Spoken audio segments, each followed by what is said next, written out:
So, as you know, I tell these stories from my memory. I tell you stories like from my past. And one of the stories I told was the casting of Back to the Future with my friend Claudia Wells. And unfortunately, my point of view is hobbled by my old brain that doesn't remember everything that it should remember.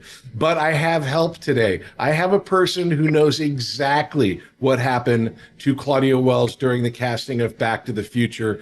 And of course, that person is Claudia Wells. Let's welcome Claudia Wells. Hey, Well, Claudia. hello, Patrick. How you doing? I'm great. How are you doing? I'm doing okay. I'm doing good. So I heard from you today saying, hey, you got some of the information wrong about Back to the Future, which that's what I thought it was, but I was wrong. Tell me exactly what happened. Okay, we did rehearse together, and that was fun, and that was great. Yeah. I did audition for Back to the Future. I did get the part of Jennifer Parker when Eric Stoltz got the part of Marty McFly. Hold Then on a what second. happened- You're telling me that Eric Stoltz also played Jennifer Parker? Actually, what's fascinating is when I got the part, when I auditioned, I only had one audition. The guy who read for Marty McFly, even though all of those stars screen tested, the Right. kid I read with was on his 11th callback. Oof. So I had one audition ever. He was on his 11th callback. We read for Steven Spielberg, Bob Gale, Bob Zemeckis, Neil Canton, Frank Marshall, Kathleen Kennedy, Judy Taylor, Fenton Feinberg, everybody. It was like a 2-hour audition. It was amazing. It was so much fun. It was the audition scene that you and I rehearsed over and over and over. And I got the part with Eric.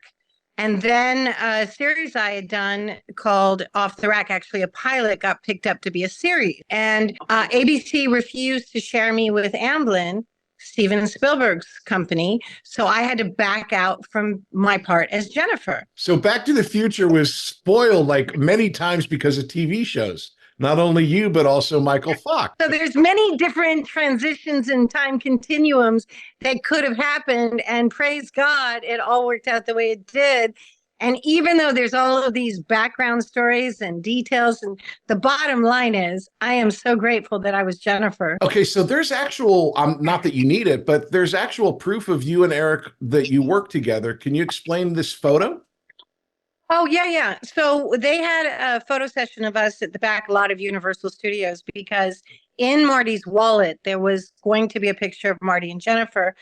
I think that when they did that whole thing about the disappearing people, they were also possibly going to do a disappearing Jennifer because they had the boyfriend-girlfriend picture that was going to be in Marty's wallet. The comments on the video that I put up were crazy positive for you. Everyone acknowledges Melora's talent. They love her as Jan, and they would be interested in seeing what she looked like in the movie. But everyone says you're the perfect Jennifer, and I agree. Obviously, it's a perfect movie. Everything works out the way it's supposed to work out.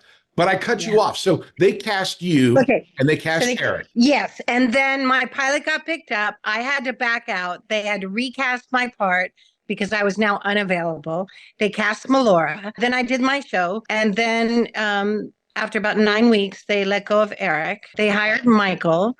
And people on set, some of the women on set thought Melora was too tall to be Morty's girlfriend. And I'm short, and I was available, and I got my part back, and that is what happened. There we go. So that is literally from the beautiful horse's mouth, the story, the story of what happened in Back to the Future. Hey, thanks for reaching out and letting me know the real deal. Mwah! Love you.